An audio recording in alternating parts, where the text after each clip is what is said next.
Number 10 has dropped a proposal for an end-of-year immigration update from Rishi Sunak amid concern that key policies that are meant to stop the boats are running into trouble.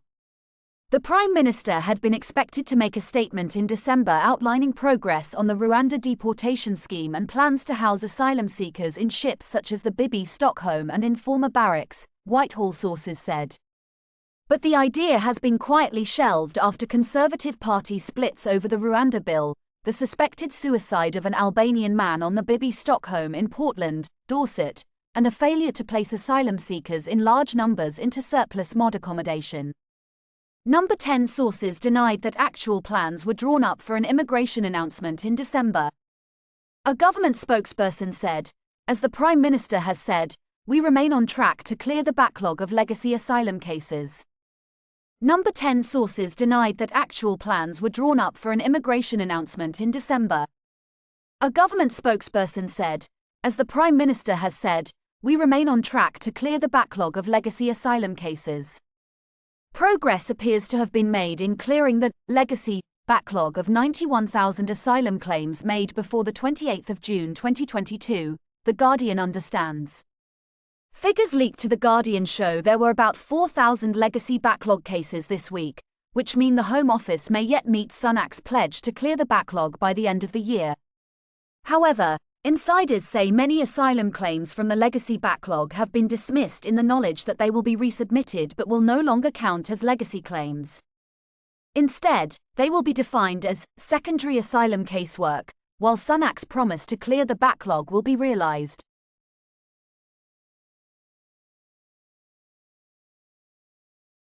The Colorado Supreme Court has ruled that Donald Trump is ineligible to run for the White House again, citing his role in the January 6 attack, in a 4-3 ruling that will probably have major legal and political ramifications for the 2024 election. The decision removes Trump from the state's Republican presidential primary ballot, and stems from a rarely used provision of the U.S. Constitution known as the Insurrection Clause. Trump's campaign promised to immediately appeal to the U.S. Supreme Court, which could well strike it down. Similar lawsuits are working their way through the courts in other states. The case was brought by a group of Colorado voters, aided by the group Citizens for Responsibility and Ethics in Washington, CREW, who argued Trump should be disqualified from the ballot for his role in the 6 January 2021 riot at the U.S. Capitol. This means the Colorado ruling applies only to the state's Republican primary, which will take place on the 5th of March, meaning Trump might not appear on the ballot for that vote.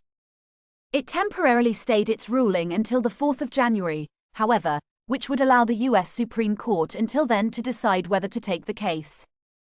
That's the day before the qualifying deadline for candidates.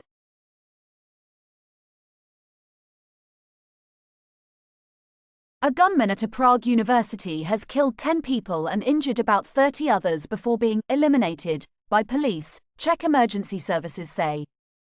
Czech police raced to a school shooting at Jan Palach Square shortly after 3 p.m., later reporting they had eliminated the killer.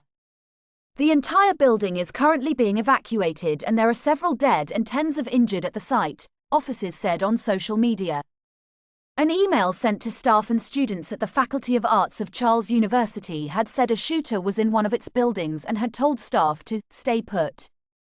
The philosophy department was evacuated, City Mayor Bohuslav Svoboda said. The square was sealed off and police urged people to leave the surrounding streets and stay inside. Prague's rescue service confirmed that 11 people had died, including the killer. It said about 30 others suffered various injuries, including 9 with serious ones. Students reportedly hid from the killer on an outside ledge of the university building.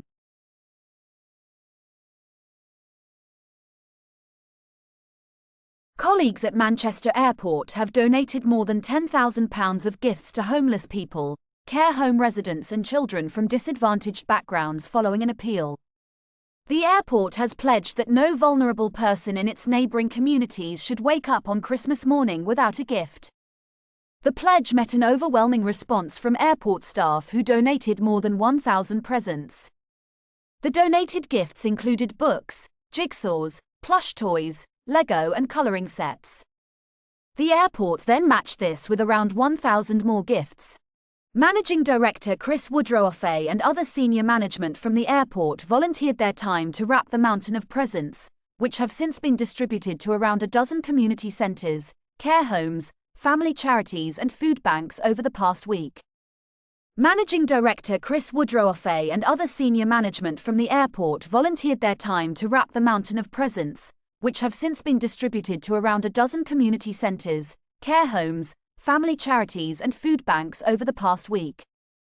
Age UK Manchester's Crossacres Day Centre received 75 of the gifts, which will be shared among their clients, many of whom rely on the centre for social interaction and support with day-to-day living. Zoe Jones, the centre manager, said, "Many of our daycare clients are isolated, so we are their only contact with the outside world. These gifts will go a long way to making those people feel loved and valued this Christmas and will put a lot of smiles on a lot of faces, so we are extremely grateful to the staff at Manchester Airport for their generosity."